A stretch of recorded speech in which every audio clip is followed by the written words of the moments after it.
El vampiro estelar, de Robert Bloch. Dedicado a Howard Phillips Lovecraft. Confieso que solo soy un simple escritor de relatos fantásticos. Desde mi más temprana infancia, me he sentido subyugado por la secreta fascinación de lo desconocido y lo insólito. Los temores innominables, los sueños grotescos, las fantasías más extrañas que obsesionan nuestra mente, han tenido siempre un poderoso e inexplicable atractivo para mí. En literatura, he caminado con Poe por senderos ocultos, me he arrastrado entre las sombras con Machen, he cruzado con Baudelaire las regiones de las hórridas estrellas, o me he sumergido en las profundidades de la tierra guiado por los relatos de la antigua ciencia. Mi escaso talento para el dibujo me obligó a intentar describir con torpes palabras los seres fantásticos que moran en mis sueños tenebrosos. Esta misma inclinación por lo siniestro se manifestaba también en mis preferencias musicales. Mis composiciones favoritas eran la suite de los planetas y otras del mismo género. Mi vida interior se convirtió muy pronto en un perpetuo festín de horrores fantásticos, refinadamente crueles. En cambio, mi vida exterior era insulsa.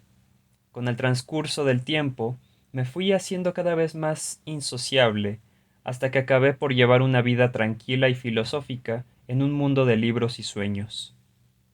El hombre debe trabajar para vivir. Incapaz por naturaleza de todo trabajo manual, me sentí desconcertado en mi adolescencia ante la necesidad de elegir una profesión. Mi tendencia a la depresión vino a complicar las cosas y durante algún tiempo estuve bordeando el desastre económico más completo. Entonces, fue cuando me decidí a escribir. Adquirí una vieja máquina de escribir, un montón de papel barato y unas hojas de carbón. Nunca me preocupó la búsqueda de un tema. ¿Qué mejor veneno que las ilimitadas regiones de mi viva imaginación? Escribiría sobre temas de horror y oscuridad y sobre el enigma de la muerte. Al menos en mi inexperiencia y candidez, este era mi propósito. Mis primeros intentos fueron un fracaso rotundo. Mis resultados quedaron lastimosamente lejos de mis soñados proyectos. En el papel, mis fantasías más brillantes se convirtieron en un revoltijo insensato de pesados adjetivos, y no encontré palabras de uso corriente con que expresar el terror portentoso de lo desconocido. Mis primeros manuscritos resultaron mediocres, vulgares. Las pocas revistas especializadas de este género los rechazaron con significativa unanimidad. Tenía que vivir. Lentamente, pero de manera segura, comencé a ajustar mi estilo a mis ideas.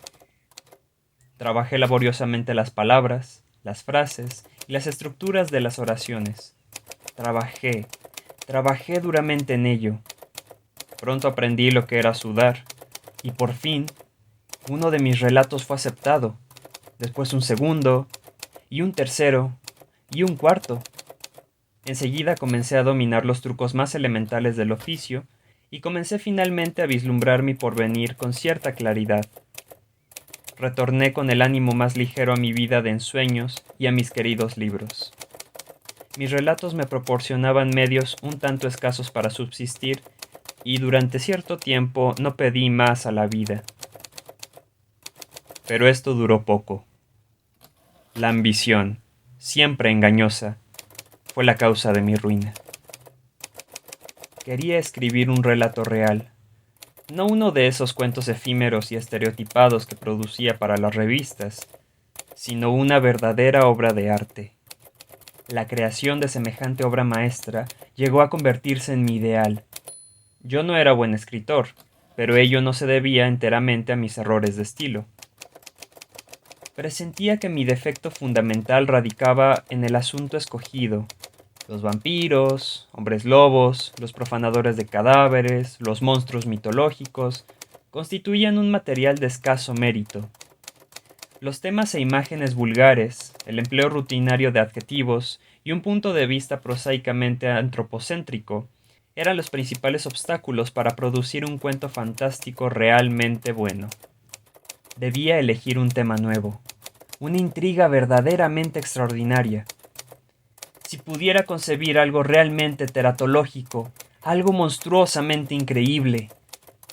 Estaba ansioso por aprender las canciones que cantaban los demonios al precipitarse más allá de las regiones estelares, por oír las voces de los dioses antiguos susurrando sus secretos al vacío preñado de resonancias. Deseaba vivamente conocer los terrores de la tumba, el roce de las larvas en mi lengua, la dulce caricia de una podrida mortaja sobre mi cuerpo. Anhelaba hacer mías las vivencias que yacen latentes en el fondo de los ojos vacíos de las momias, y ardía en deseos de aprender la sabiduría que sólo el gusano conoce. Entonces podría escribir la verdad, y mis esperanzas se realizarían cabalmente. Busqué el modo de conseguirlo. Serenamente, comencé a escribirme con pensadores y soñadores solitarios de todo el país. Mantuve correspondencia con un eremita de los montes occidentales, con un sabio de la región desolada del norte y con un místico de Nueva Inglaterra.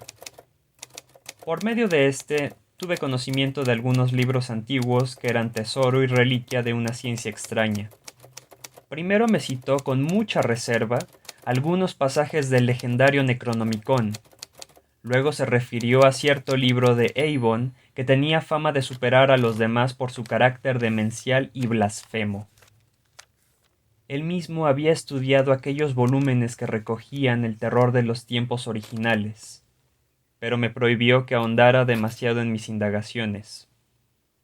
Me dijo que, como hijo de la embrujada ciudad de Arkham, donde aún palpitan y acechan sombras de otros tiempos, había oído cosas muy extrañas, por lo que decidió apartarse prudentemente de las ciencias negras y prohibidas. Finalmente, después de mucho insistirle, consintió de mala gana en proporcionarme los nombres de ciertas personas que a su juicio podrían ayudarme en mis investigaciones. Mi corresponsal era un escritor de notable brillantez. Gozaba de una sólida reputación en los círculos intelectuales más exquisitos, y yo sabía que estaba tremendamente interesado en conocer el resultado de mi iniciativa. Tan pronto como su preciosa lista estuvo en mis manos, comencé una masiva campaña postal con el fin de conseguir libros deseados. Dirigí mis cartas a varias universidades, a bibliotecas privadas, a astrólogos afamados y a dirigentes de ciertos cultos secretos de nombres oscuros y sonoros. Pero aquella labor estaba destinada al fracaso. Sus respuestas fueron manifiestamente hostiles. Estaba claro que quienes poseían semejante ciencia se enfurecían ante la idea de que sus secretos fuesen develados por un intruso. Posteriormente recibí varias cartas anónimas llenas de amenazas e incluso una llamada telefónica verdaderamente alarmante. Pero lo que más me molestó fue el darme cuenta de que mis esfuerzos habían resultado fallidos. Negativas, evasivas, desaires, amenazas, aquello no me servía de nada. Debía buscar por otra parte. Las librerías. Quizá descubriese lo que buscaba en algún estante olvidado y polvoriento. Entonces comencé una cruzada interminable. Aprendí a soportar mis numerosos desengaños con impasible tranquilidad. En ninguna de las librerías que visité habían oído hablar del espantoso Necronomicon, del maligno libro de Avon, ni del inquietante Cultes des Gules. La perseverancia acaba por triunfar. En una vieja tienda de South Dearborn Street, en unas estanterías arrinconadas, acabé por encontrar lo que estaba buscando. Allí, encajado entre dos ediciones centenarias de Shakespeare, descubrí un gran libro negro con tapas de hierro. En ellas, grabado a mano, se leía el título de Vermis Mysteries.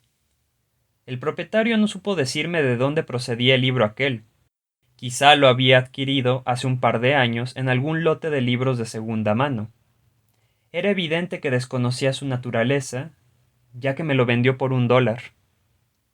Encantado por su inesperada venta, me envolvió el pesado mamotreto y me despidió con amable satisfacción. Yo me marché apresuradamente con mi precioso botín debajo del brazo. Lo que había encontrado. Ya tenía referencias del libro. Su autor era Ludwig Prien, y había perecido en la hoguera inquisitorial en Bruselas cuando los juicios por brujería estaban en su apogeo. Había sido un personaje extraño, alquimista, nigromante y mago de gran reputación. Alardeaba de haber alcanzado una edad milagrosa, cuando finalmente fue inmolado por el fiero poder secular. De él se decía que se proclamaba el único superviviente de la Novena Cruzada y exhibía como prueba ciertos documentos mohosos que parecían atestiguarlo. Lo cierto es que, en los viejos cronicones, el nombre de Ludwig Prien figuraba entre los caballeros servidores de Montserrat, pero los incrédulos lo seguían considerando como un chiflado y un impostor, a lo sumo descendiente de aquel famoso caballero.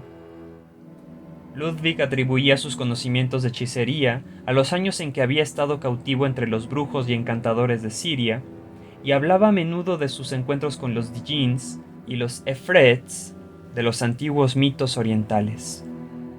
Se sabe que pasó algún tiempo en Egipto, y entre los santones libios circulan ciertas leyendas que aluden a las hazañas del viejo adivino en Alejandría. En todo caso, pasó sus postreros días en las llanuras de Flandes, su tierra natal, habitando, lugar muy adecuado, las ruinas de un sepulcro prerromano que se alzaba en un bosque cercano a Bruselas. Se decía que allí moraba en las sombras, rodeado de demonios familiares y terribles sortilegios. Aún se conservan manuscritos que dicen, en forma un tanto evasiva, que era asistido por compañeros invisibles y servidores enviados de las estrellas. Los campesinos evitaban pasar la noche por el bosque donde habitaba. No le gustaban ciertos ruidos que resonaban cuando había luna llena y preferían ignorar qué clase de seres se prosternaban ante los viejos altares paganos que se alzaban medio desmoronados en lo más oscuro del bosque. Sea como fuere, después de ser apresado Prien por los esbirros de la Inquisición, nadie vio las criaturas que había tenido a su servicio.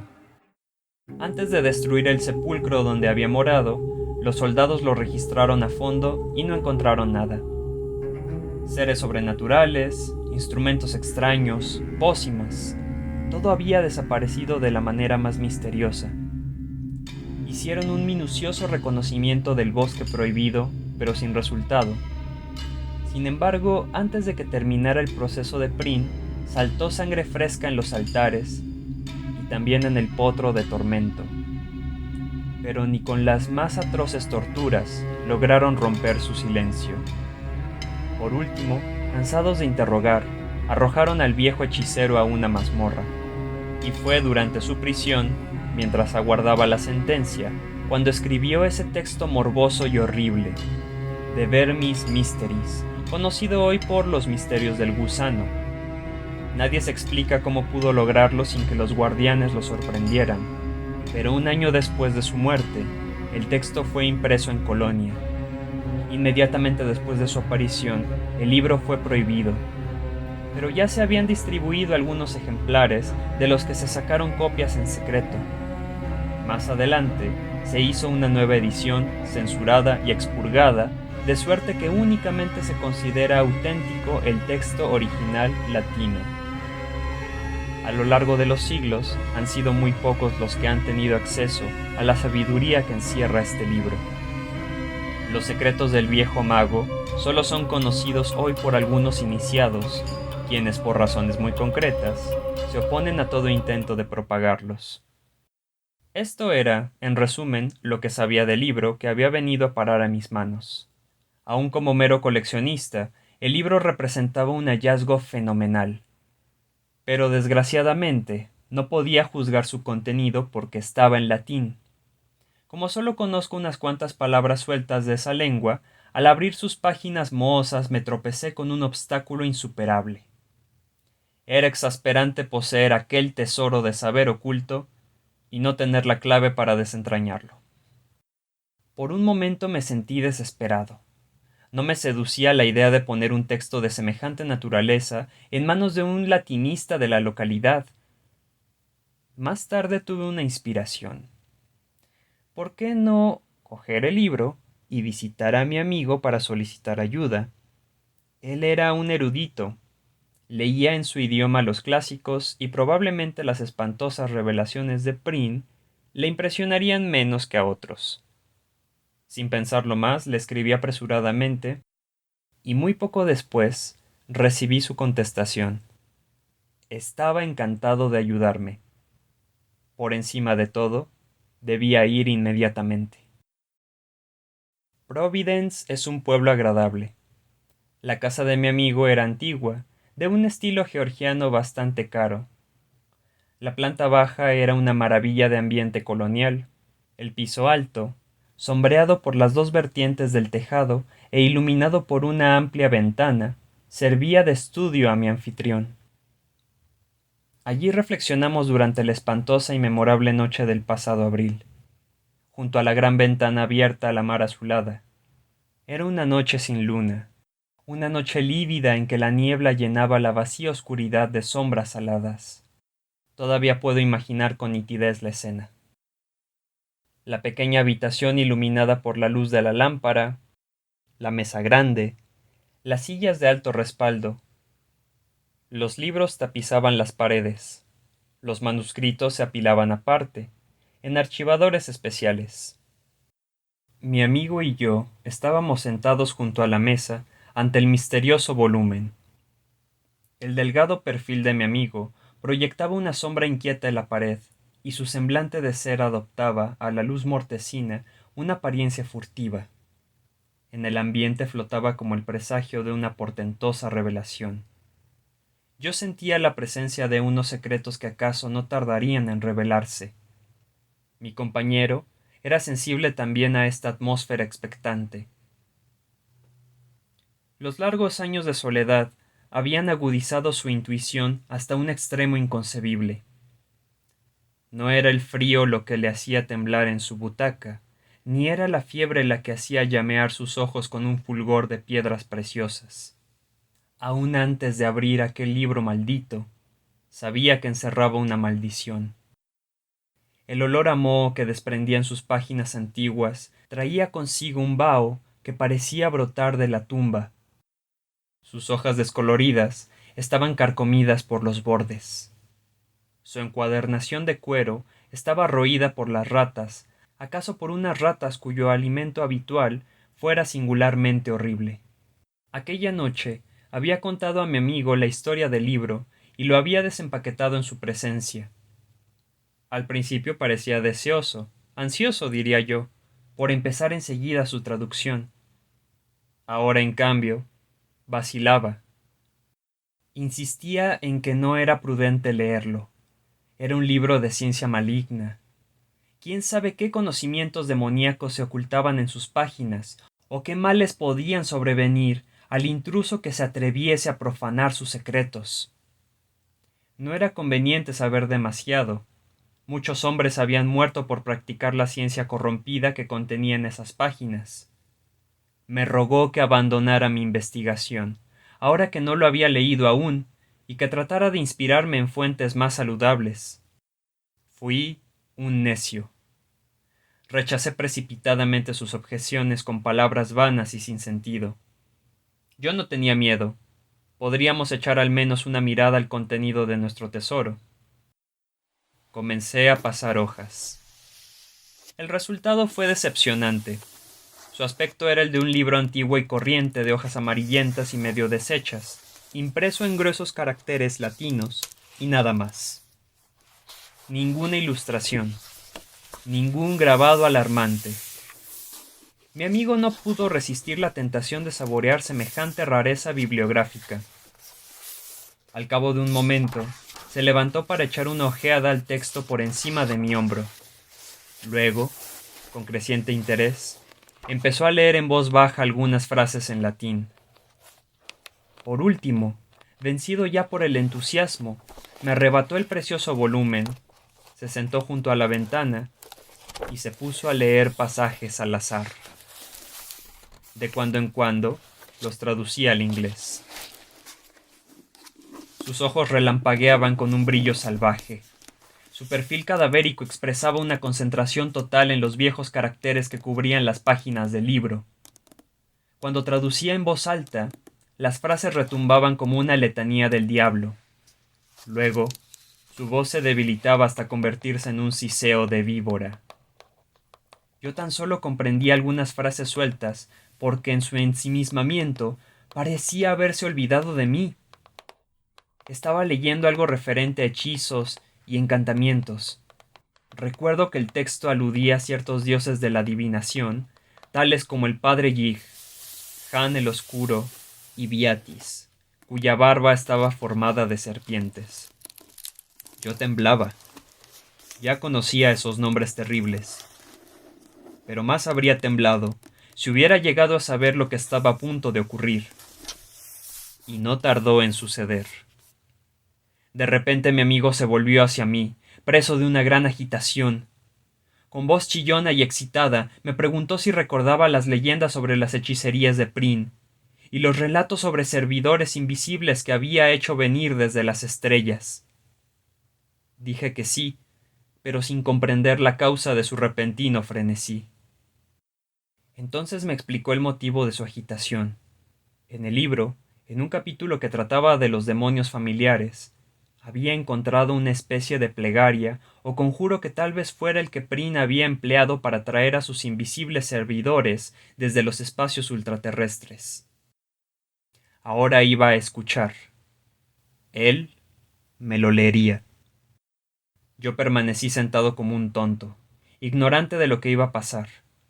¿Por qué no gritaría entonces? ¿Por qué no trataría de escapar o de arrancarle de las manos aquel códice monstruoso?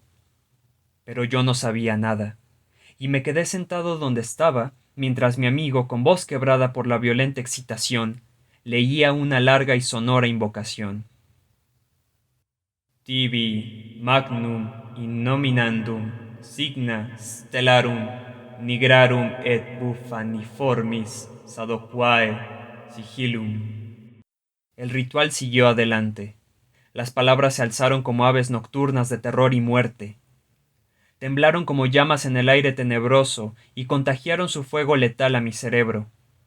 Los acentos atronadores de mi amigo producían un eco infinito, más allá de las estrellas más remotas.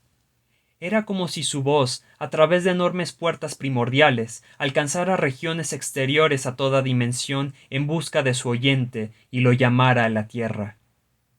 ¿Era todo una ilusión? No me paré a reflexionar. Y aquella llamada, proferida de manera casual, obtuvo respuesta. Apenas se había apagado la voz de mi amigo en nuestra habitación cuando sobrevino el terror. El cuarto se tornó frío. Por la ventana entró aullando un viento repentino que no era de este mundo. En él cabalgaba como un plañido, como una nota perversa y lejana. Al oírla, el semblante de mi amigo se convirtió en una pálida máscara de terror. Luego las paredes crujieron y las hojas de la ventana se combaron ante mis ojos atónitos. Desde la nada que se abría más allá de la ventana, llegó un súbito estallido de lúbrica brisa, unas carcajadas histéricas que parecían producto de la más completa locura. Aquellas carcajadas que no profería boca alguna alcanzaron la última quintaesencia del horror. Lo demás ocurrió a una velocidad pasmosa. Mi amigo se lanzó hacia la ventana y comenzó a gritar, manoteando como si quisiera zafarse del vacío. A la luz de la lámpara vi sus rasgos contraídos en una mueca de loca agonía. Un momento después, su cuerpo se levantó del suelo y comenzó a doblarse hacia atrás, en el aire, hasta un grado imposible. Inmediatamente, sus huesos se rompieron con un chasquido horrible y su figura quedó colgando en el vacío. Tenía los ojos vidriosos y sus manos se crispaban compulsivamente como si quisiera agarrar algo que yo no veía. Una vez más, se oyó aquella risa besánica, pero ahora provenía de dentro de la habitación. Las estrellas oscilaban en roja angustia. El viento frío silbaba estridente en mis oídos. Me encogí en mi silla, con los ojos clavados en aquella escena aterradora que se desarrollaba ante mí. Mi amigo empezó a gritar. Sus alaridos se mezclaban con aquella risa perversa que surgía del aire. Su cuerpo combado, suspendido en el espacio, se dobló nuevamente hacia atrás, mientras la sangre brotaba de su cuello desgarrado como agua roja de un surtidor. Aquella sangre no llegó a tocar el suelo, se detuvo en el aire y cesó la risa, que se convirtió en un gorgoteo nauseabundo. Dominado por el vértigo del horror, lo comprendí todo. La sangre estaba alimentando a un ser invisible del más allá. ¿Qué entidad del espacio había sido invocada tan repentina e inconscientemente? ¿Qué era aquel monstruoso vampiro que yo no podía ver? Después, aún tuvo lugar una espantosa metamorfosis. El cuerpo de mi compañero se encogió, marchito ya y sin vida. Por último, cayó en el suelo y quedó horriblemente inmóvil. Pero en el aire de la estancia sucedió algo pavoroso. Junto a la ventana, en el rincón, se hizo visible un resplandor rojizo, sangriento. Muy despacio, pero en forma continua, la silueta de la presencia fue perfilándose cada vez más, a medida que la sangre iba llenando la trama de la invisible entidad de las estrellas. Era una inmensidad de gelatina palpitante, húmeda y roja, una burbuja escarlata con miles de apéndices, unas bocas que se abrían y cerraban con horrible codicia. Era una cosa hinchada y obscena, un bulto sin cabeza, sin rostro, sin ojos, una especie de buche ávido, dotado de garras, que había brotado del cielo estelar. La sangre humana con la que se había nutrido revelaba ahora los contornos del comensal. No era espectáculo para presenciarlo un humano. Afortunadamente para mi equilibrio mental, aquella criatura no se demoró ante mis ojos.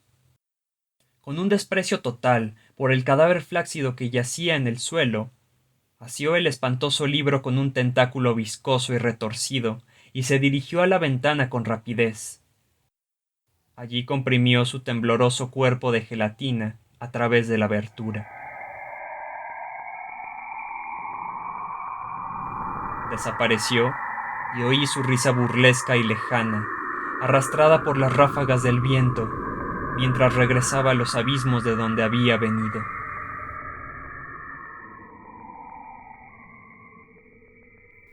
Eso fue todo. Me quedé solo en la habitación, ante el cuerpo roto y sin vida de mi amigo. El libro había desaparecido. En la pared había huellas de sangre y abundantes salpicaduras en el suelo. El rostro de mi amigo era una calavera ensangrentada vuelta hacia las estrellas. Permanecí largo rato sentado en silencio, antes de prenderle fuego a la habitación. Después me marché. Me reí, porque sabía que las llamas destruirían toda huella de lo ocurrido. Yo había llegado aquella misma tarde. Nadie me conocía ni me había visto llegar. Tampoco me vio nadie partir, ya que huí antes de que las llamas empezaran a propagarse. Anduve horas y horas sin rumbo por las torcillas calles, sacudido por una risa idiota. Cada vez que divisaba las estrellas inflamadas, cruelmente jubilosas, que me miraban furtivamente a través de los desgarrones de la niebla fantasmal. Al cabo de varias horas, me sentí lo bastante calmado para tomar el tren. Durante el largo viaje de regreso, estuve tranquilo, y lo he estado igualmente ahora, mientras escribía esta relación de los hechos. Tampoco me alteré cuando leí en la prensa la noticia de que mi amigo había fallecido en un incendio que destruyó su vivienda. Solamente, a veces, por la noche, cuando brillan las estrellas, los sueños vuelven a conducirme hacia un gigantesco laberinto de horror y locura. Entonces tomo drogas, en un vano intento por disipar los recuerdos que me asaltan mientras duermo. Pero esto tampoco me preocupa demasiado, porque sé que no permaneceré mucho tiempo aquí. Tengo la certeza de que veré, una vez más, aquella temblorosa entidad de las estrellas. Estoy convencido de que pronto volverá para llevarme a esa negrura que es hoy morada de mi amigo. A veces deseo vivamente que llegue ese día, porque entonces aprenderé yo también, de una vez para siempre, los misterios del gusano.